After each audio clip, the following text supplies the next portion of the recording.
Hometown Discoveries Las Vegas is a local weekend morning show featuring the people, events, and companies that make Las Vegas the place to live, shop, work, and play. Welcome to Hometown Discoveries. Thank you for joining us. We've dropped in on an event at Interiors by Designer Studios, and we'll be talking with Joanne Lucia and some of her guests. But before we talk with Joanne, though, let me introduce you to some of the other people you'll be meeting on the program today. Richard Hanseen, our wealth advisor, talks about establishing your legacy. Linda Ward, owner of Red Rock Mortgage, has advice for your home mortgage and your garden. I didn't water it as frequently as I should have this past summer. And it does have a little bit of brown tips on it, but the plant is doing healthy. And our pharmacist talks about a common mistake made when taking prescription medication. Now let's join the party and talk with Joanne Lucia.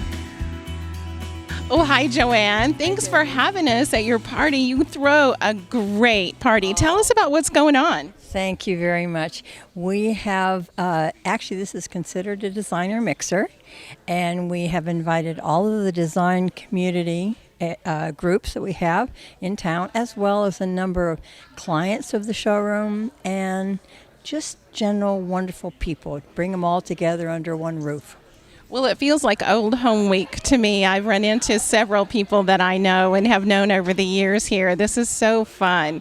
So if someone wanted to get on your VIP list to get invited to your parties, how would they do that? Well, it's really rather simple. You just give me a call, and I will be happy to put you on our invite list. We like to have good mixing of people together because I think that's important. And because there's so many people in the Las Vegas area that are interested in design and communications, we like to bring them together so that they can network with each other, have fun. Having fun to me that's the bottom line, Debbie. That's the bottom line. It is. It certainly is. And I overheard you talking to one of your guests about staging. Can you tell our audience what that means? What does staging mean in this business? Well, it really probably started originally in California, although don't quote me on that one. But I believe that the premise behind it is if someone happens to have a home that has been vacated, possibly, and is on the market, and they want to bring it to a level where people can understand what it would look like furnished, we step in as the stagers, and we will provide furnishings, accessories, artwork, area rugs, plants, everything and anything that even home cookies in the oven to let people understand how it would feel. A lot of these houses are very large and somewhat cavernous, and people don't understand how they would look. How can I possibly put this together? How can I feel comfortable in this house? So that's what staging's all about. And it can be at a level where we're talking about 10,000 square feet. We might be talking about 2,000 or 3,000 square feet, where they might be just taking existing pieces that they have. We come in and alter, change, fold, multiple, whatever, and then rearrange it so that it has a much more design-orientated feeling, and that will bring more people to the front and saying, I want this house because I understand I could live in this house. That's important. It is important, and I'll tell you, I had firsthand experience with that. When I moved here from Kansas City 12 years ago, our house wasn't selling, and we had a professional stager come in, and it sold within a week. I mean, I'm not promising that in the market, but that's really the purpose, right? Well, it is, and most of the staging agreements are like for a 3-month period, because we're hoping within that 3-month period we're going to get enough activity to sell. Sometimes they sell right away, sometimes they take up to the 3 months, but for the most part it will help enormously.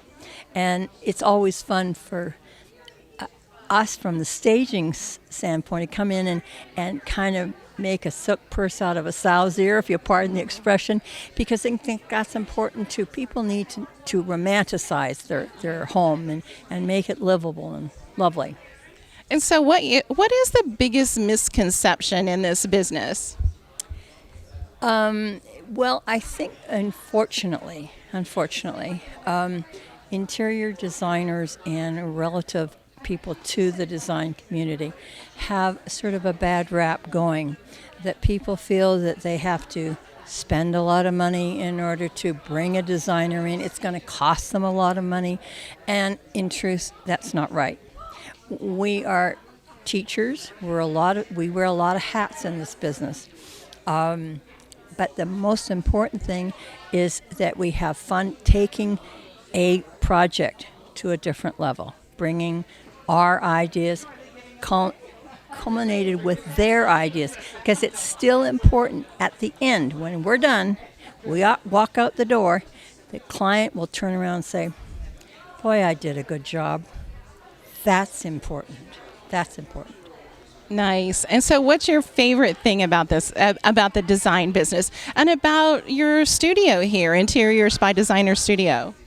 Well, I think I've had my own business for 42 years, I'm happy to say, and I did not start at the age of 6, so there's some age there.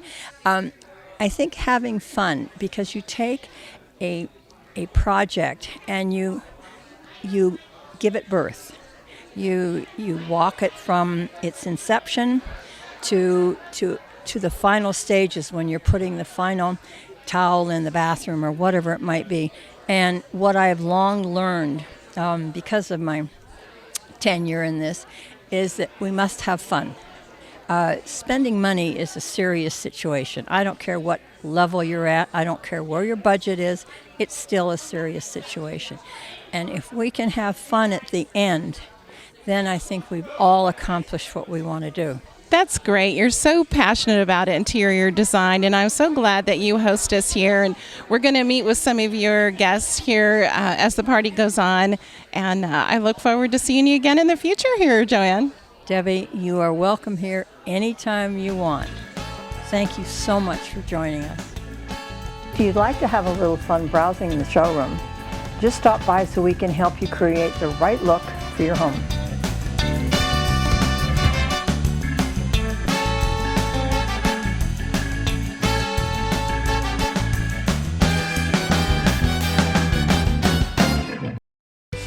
Now let's hear what Richard Hanseen, our wealth advisor, has to say this week about sharing the wealth. Another piece of the process that we've begun talking about, and the confidence piece. So we're talking about strategies for accumulation of wealth. Well, what do you do with the money? Are you going to spend it all? Are you going to pass it on to your children? Are there charities or things in life that you think your wealth could help people with?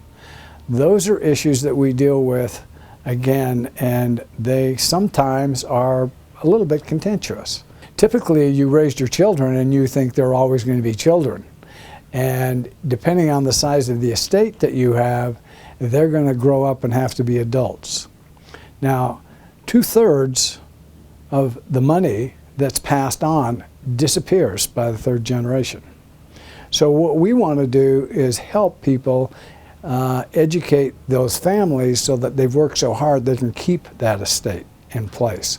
So there's two pieces to it.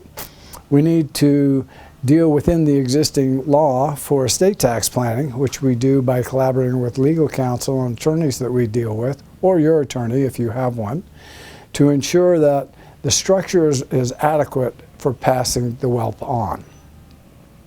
Now, in some cases, we will bring in a group who will sit down and go over the goals and objectives for the family, because it's no longer Tom, Dick, and Harry and mom and dad. It's a family effort because sometimes that wealth that's accumulated gets so great.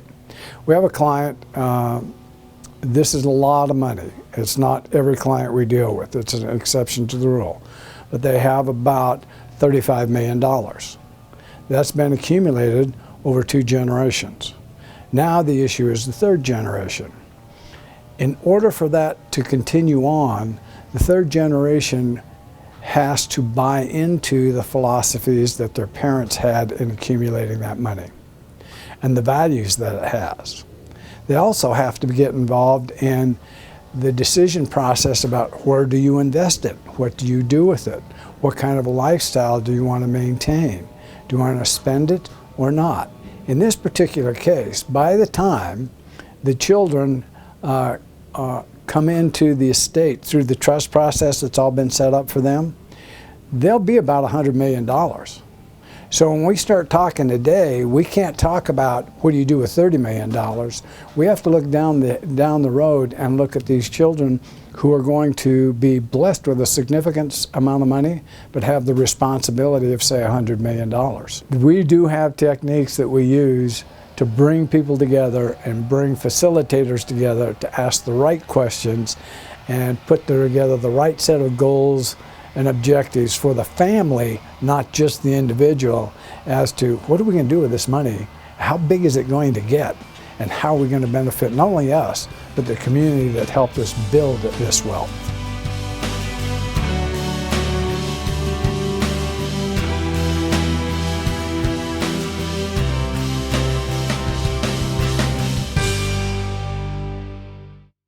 If you have a question for one of our experts, you can contact us on our website at hometowndiscoveries.com. We stopped by Red Rock Mortgage recently to talk with Linda Ward to see how she's helping local homeowners.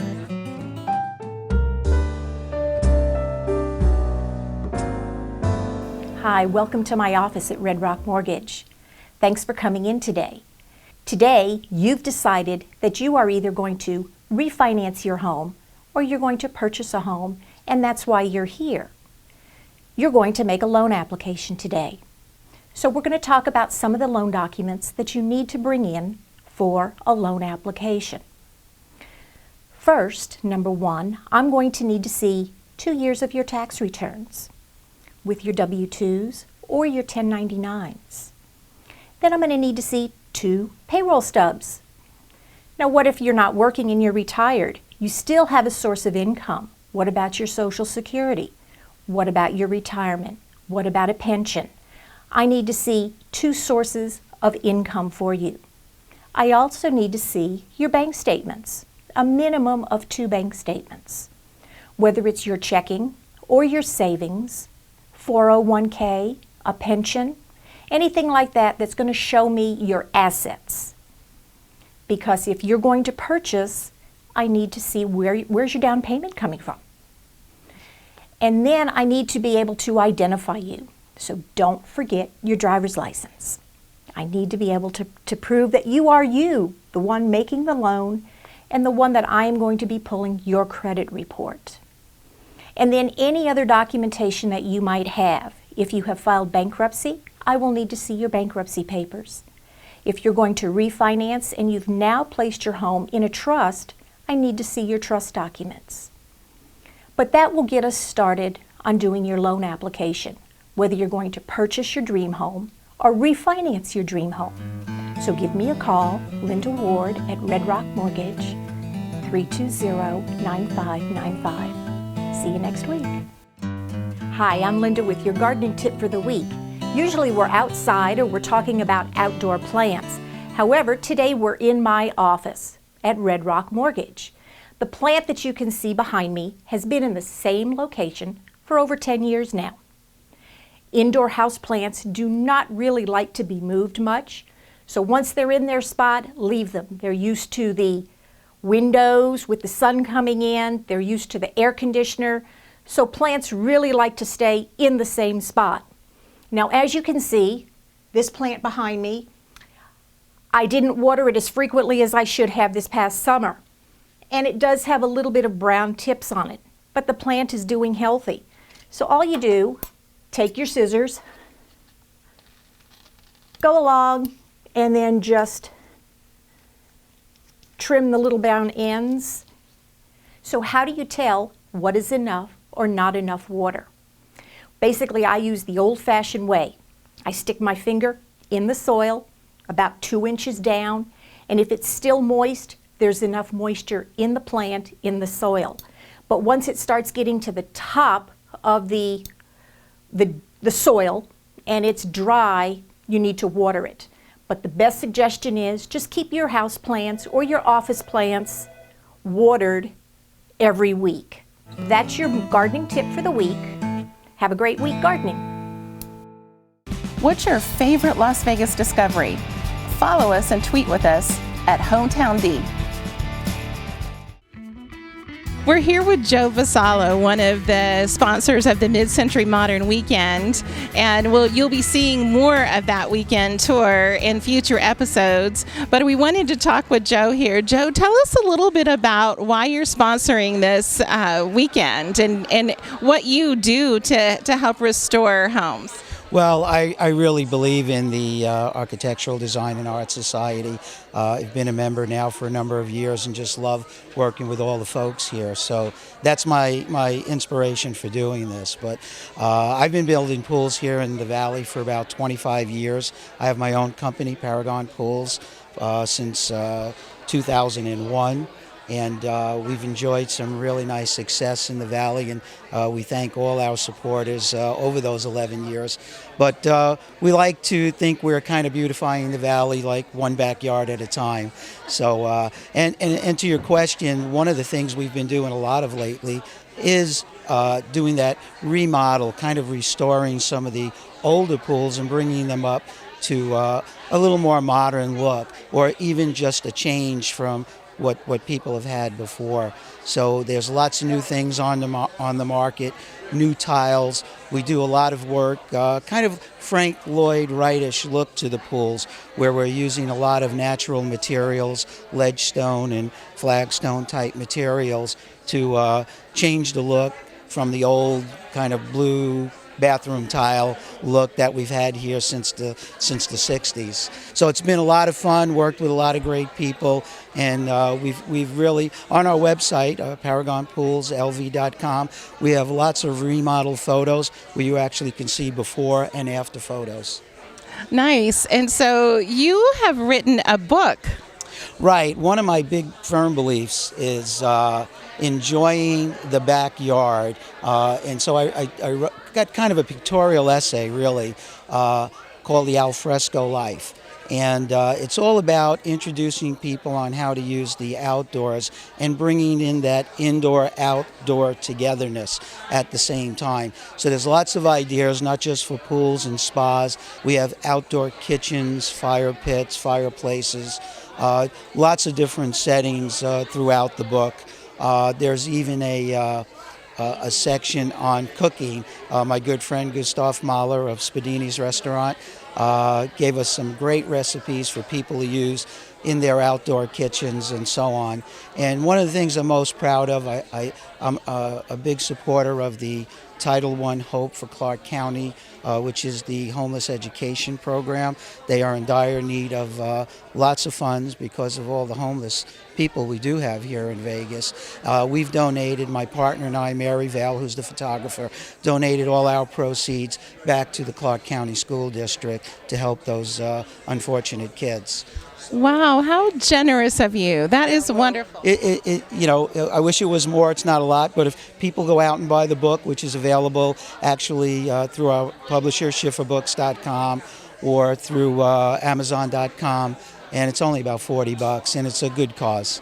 And so what's the name of the book again? The book is called The Alfresco Life, and you'll really be able to, I tell people, you can add 1,000 to 1,500 more square feet to your living area just by utilizing your backyard. I think too many people just kind of throw that desert rock out there and a few pieces of cactus, never go in the backyard. And we really have such beautiful nights, even when the weather's 110 here, the nights are great. The rest of the time of the year, it's absolutely gorgeous weather. This is certainly a perfect time of year to be enjoying the outdoors. Yeah, just walk outside right now. If you're listening to this, walk outside and you'll see it's a perfect place to be. Yeah, my lantana plants in my own front yard were full of beautiful, beautiful monarch butterflies this week. The whole town is just gorgeous right now. So there are some things about your industry that we talked about a little earlier that I'd like to tell the audience. There's some credentials for your industry, right? Yes, there is. There's an association of pool and spa professionals, which is the largest organization and association for our industry. And they do a lot of regulation with building codes and so on and ethics within our industry. And they also provide a certification, much like they certify a CPA, our industry has a certification. And it's a rather rigorous test. There's a lot of continuing education that goes along with it to maintain your credentials. And my son and I, Joe Jr., we are both certified building professionals, the little letters after our name, CBP, that's what that means. And it just shows that we try to bring to our clients the best that there is and the best that we could be. And there's probably only about 300 certified builders in the country. Wow, and you were recognized locally here. Yes, I was by the Las Vegas Chamber of Commerce in 2009. I was recognized a lot for my community activity and was named Entrepreneur of the Year.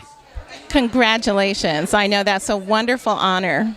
Thank you very much. In fact, if I can put modesty aside for a minute, something I'm very proud of. I just got word yesterday that I was voted as Certified Building Professional of the Year. So I'll be going to New Orleans here in November to receive an award that only 6 people in the country have ever gotten. So pretty proud of that too. Congratulations. You should be proud. I'm happy to have met you, Joe. Well, we love it here, my son and I.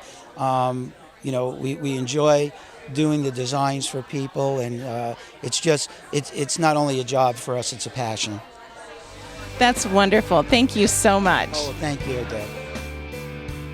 We're here with Diana, one of Joanne Lucia's customers here at Interiors by Designers Studio. Diana, tell us a little bit about yourself first. Well, I manage a showroom myself, but I sell strictly to the trade, to interior designers. So I'm very familiar with product. And so why do you shop here? Oh my God, because it's very unique. I don't think anything in Las Vegas has anything like this. I mean, I see a lot of product throughout my years working, but what Joanne has here is something that we don't see in Las Vegas. So I come in periodically and I find little golden gifts that you don't find. And in fact, right now my niece just moved here, so I'm looking for things for her.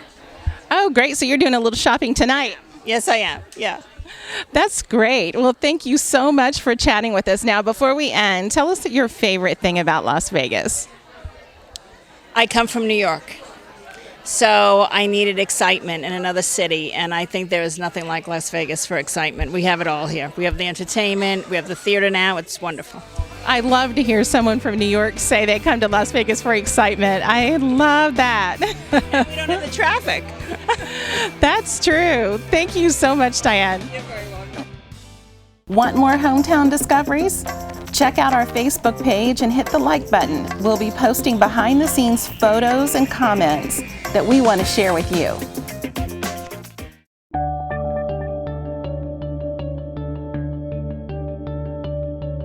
I want to thank you for tuning in again to Hometown Discoveries. I did have some questions and comments on the website, www.hometowndiscoveries.com. I really enjoy reading those comments and those questions. I had a question from a lady that was wanting me to talk a little bit more about moisturizers. As she went into the store, the pharmacy, and there's a lot of moisturizers there, and she just wanted to know what I thought would be the best product for her to select. With moisturizers, I think you need to remember that they are a product that is shared by a lot of your family members, friends share moisturizers, and I think one thing that you should really look for is select a product that is hypoallergenic. Now that's going to be specified right on the label, hypoallergenic. And what that means is there's very little or no allergic reactions associated with that product. So I think selecting a product along that line is the best option to go at. The product line that comes in mind that I know is hypoallergenic is the Neutrogena line. It's a very effective line of moisturizers. And another thing I think I need to maybe talk about a little bit is lotions and creams. Now, some people get confused about those two. Lotions you want to use on large areas, your legs, your arms, your back, your chest. Those are for large areas.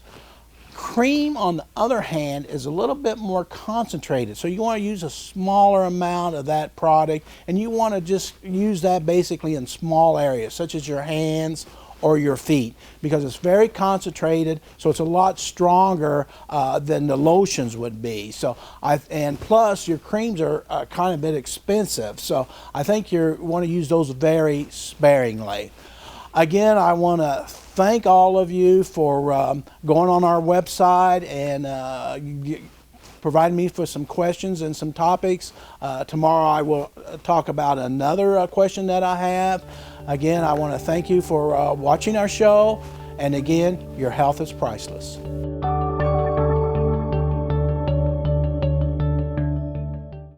Ready for a new outdoor adventure? We'll pack a lunch and some water and drive north on I-15 to Valley of Fire. It's about an hour from Las Vegas and one of the best places to hike, bike, picnic, or just enjoy the view. The scenic mountains, rock formations, and petroglyphs make it worth the drive. The weather is great this time of year, but don't forget to pack the sunscreen.